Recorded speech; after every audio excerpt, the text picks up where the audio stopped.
House Republicans will kick off the new year with their latest attempt to undercut the Affordable Care Act, pushing a measure to beef up security on healthcare websites in order to protect customers' personal information.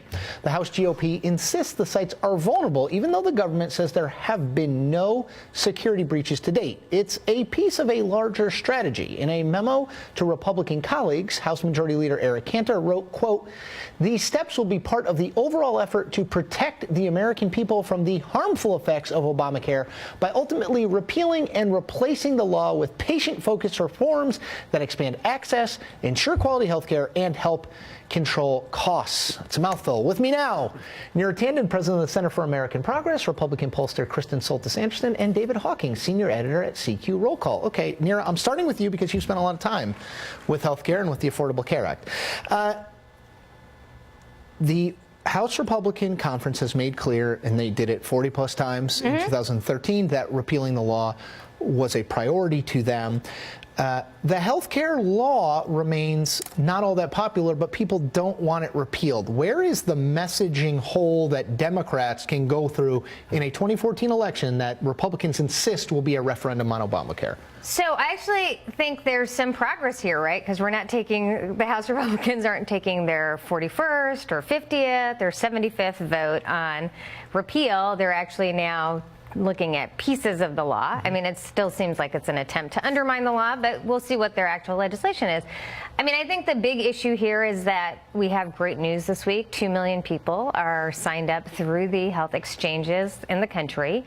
And I think the reason why the Republicans are moving is because they know now when they say repeal the law, they're taking health care away from people. And so I think the real challenge for Democrats, a real opportunity for Democrats, is as more and more people sign up, we're going to get more and more good stories, and it's going to be harder and harder for Republicans to say, let's take away this law, because there'll be people there are faces now of people whose coverage will be lost because of what the Republicans are championing. Kristen, I want to go to you because I was struck. Mike Gerson and Pete Wehner, two former Bush administration officials, wrote a fascinating piece, a rejection of libertarianism in a lot of ways in National Affairs. I would urge people to read it if they haven't. One of the things they argue is this idea that just repealing things, including healthcare, is a loser for the party, that ultimately it has to be about we are going to put this in place if we get rid of Obamacare. We are going to change it in this way. Does the party have enough ideas on health care replacement, what they would do to win that argument? There are lots of pieces of ideas out there, and you've got some folks in the House who have tried to put forward, here's what all those pieces might look like together. But it's not necessarily gained a lot of traction, because the thought right now is sort of when your opponent is imploding, just let them. That as these bad stories about the health care reform law have been coming out in terms of all these people, if you like your plan, you can keep it. That not being true. Questions about, is there going to be any data security with certain state exchanges? It hasn't been very good. As these stories have happened, I think you've seen Republicans almost sort of sitting back and saying, let's just see how this plays out. That may be the safer strategy. So we're going to have anecdotal evidence. Neera's point and your point, we're going to have anecdotal evidence of positive stories, and there are some negative stories there. I expect there will be more. This is a complex law. The president's essentially acknowledged that.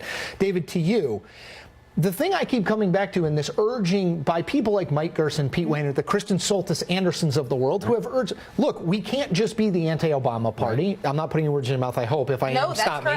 We can't be the anti-Obama party. We have to be for something. The base of the party is animated by wanting to repeal, not repeal this law. How do you, in a primary, for example, if you're a Republican member of Congress who's worried about a primary, how do you get around that? I'm not sure that they're going to be talking about repeal too much longer in primaries, because I think now that January 1st has come and gone, there are these people who are insured. That we're stuck with it from the Republican point of view, or we're now going to be happy with it. But there's no turning back, I don't think, at this point, and to repeal. So I guess I got to believe that Republican candidates are going to have to start talking about ways to improve it. This is one little way to improve it. Maybe that will include, taking on the trial lawyers and taking on tort reform. I just don't see them talking about outright repeal anymore, unless they're going to come up with a total alternative system. They're not, right? Eric Cantor is moving towards. But the question, I agree with you. Eric Cantor is not. But the question is are the Steve Stockman, the primary challenger to Thad Cochran in Mississippi, Matt Bevin, who's challenging Mitch McConnell? Exactly. they probably will keep talking about it. And if any one of them comes close to winning, that's going to be a big warning sign for the rest of the members. That's what I wonder about. Well, you're talking about the challenger, people who are challenging the incumbents from the right. Sure, they'll just talk blindly about let's get rid of them. Okay.